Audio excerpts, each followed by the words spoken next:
Bill, where are you from? California? No, I live in the Olympia, Washington area. Oh, you're up there too. Okay. Yeah. All right.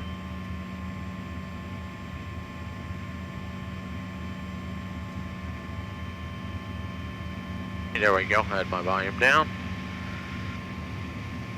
All right. Of course, you can see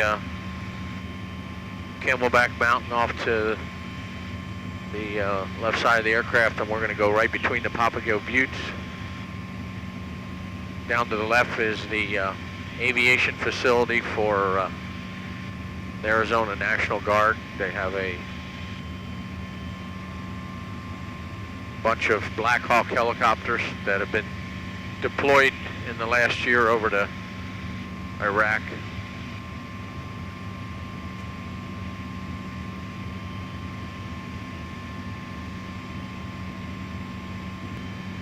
Right now we're about 500 feet over the ground, little more than 500 feet, and we are going 125 nautical miles an hour, so close to probably 140 miles an hour, 150. Of everything, but because they're pulling their water out of Havasu, and so is Metropolitan Water District. Metropolitan is having issues, Yeah, and right. CAP isn't, and Right. they're not sure what is going on. So we're hoping that that will help us. On the hour for the first 10 to 15 minutes, starting at 9 o'clock in the morning, and I don't know when it stops, but it goes every hour until the evening. Is this Salt River water? Really? Never think of bald eagles down there in this weather. Well, do they migrate? They do. We have some that winter over though, and one of the missions that Salt River Project does is support Fish and Game in counting those eagles. We do flights with the helicopter. No, it's great. Yeah, a lot of the eagles from the Pacific Northwest come down here to winter, Yeah. and then they go back north. But the majority of the Arizona, it's like a subspecies of eagles, Yeah. and they're smaller and they breed earlier, so they're already into their breeding season now. Really? And that's one of the things, like he said, we fly and monitor the breeding population, but they do nest sooner because they got to get those babies out of the nest before Yeah. it gets too hot. Yeah, really. Is it, what channel is that? Still the Verde channel that we see running up there? Or? Yes, we're following the Verde channel, and I'm kind of putting it out both sides.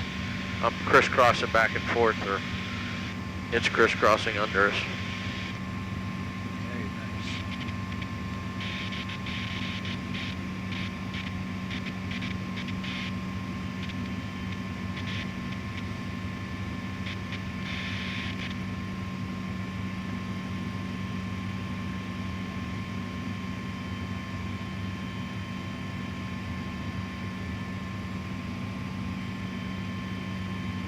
So that's pecan trees out to the About to become a snowbird myself, yeah. Because I'm retiring in August. Oh, really? Yeah. Retiring to where? Well, we don't know for sure yet, but we'll keep our house in Olympia because there's nothing nicer than the summer in the Olympic Mountains. But someplace we got to go for the winter because my wife will not go another winter in Washington State. So the first winter we're going to spend in Playa del Carmen.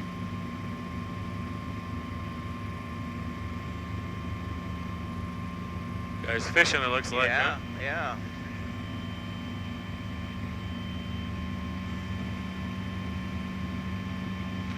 Yeah, SRP kind of got started in the power business almost by accident because we needed some power to help build Roosevelt Dam. So they built a power canal and got some hydro going.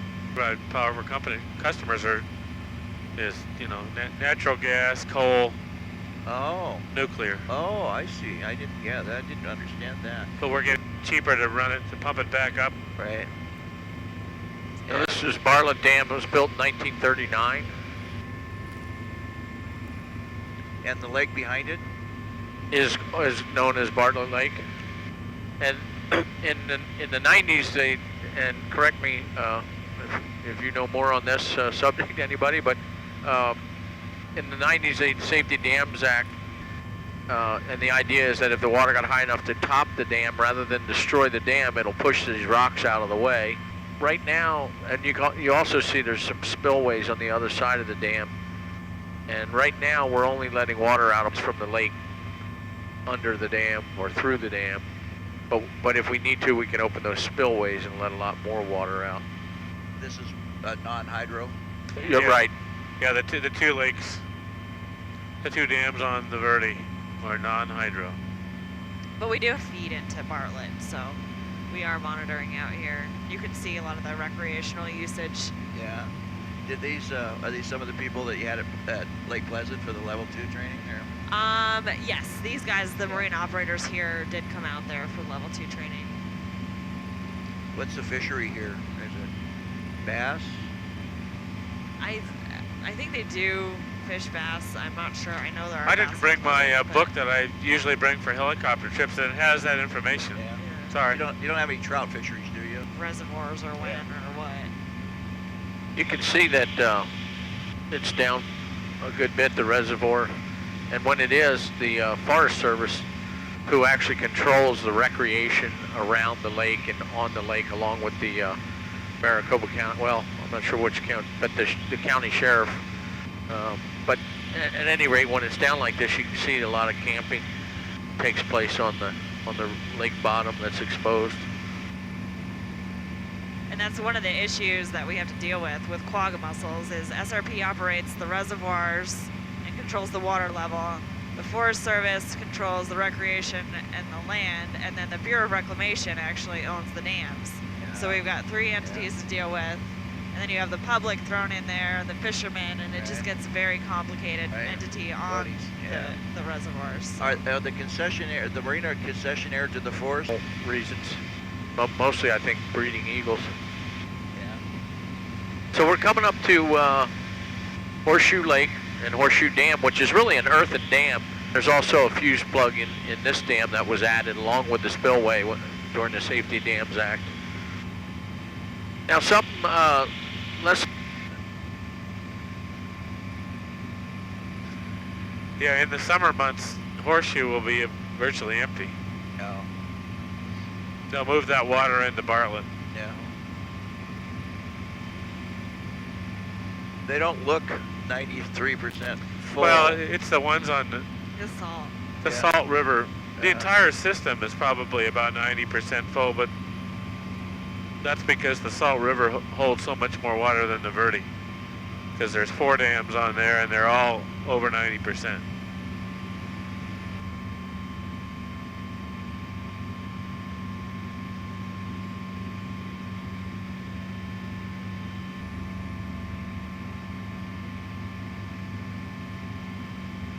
Rigid. Yeah. It's on the wrong side, though, on the Hoover. Yeah, It's, yeah, exactly. Now, where the water level is now is about at where the top of the dam used to be. And you'll see the old road when we get up there, a little up close to the dam. You'll see where the old road went Yeah. down to cross the dam. And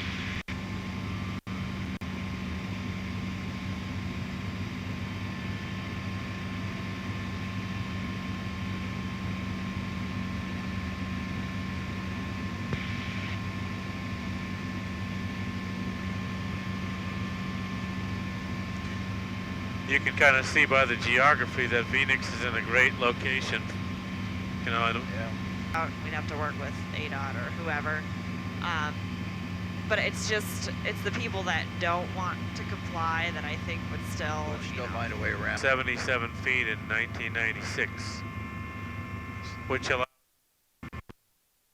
for us to have flood control capable. one place to launch at the marina. So it would be an option if we wanted to do something. There.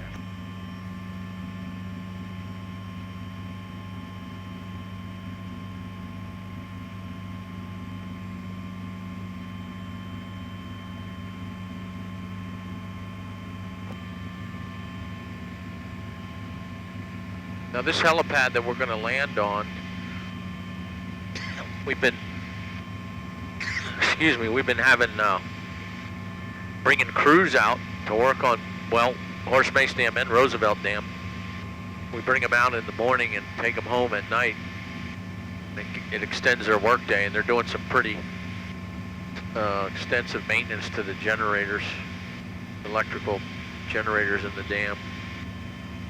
So it actually is more feasible to fly them, give them more time on the job. Yeah. Yeah, I can see why you need a fleet of helicopters with the remoteness of some of your locations here. We use the large helicopter to drop. Okay, we're gonna start our approach into the floating helipad. All right. This is really unique land feature here too. Our Horse Mesa and Roosevelt, Yeah. they're the highest in the canyon.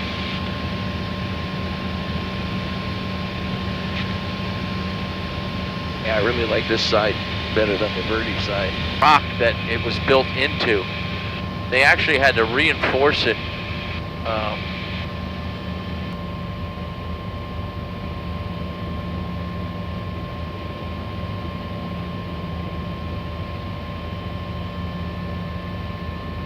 So this is called Mormon Flat Dam.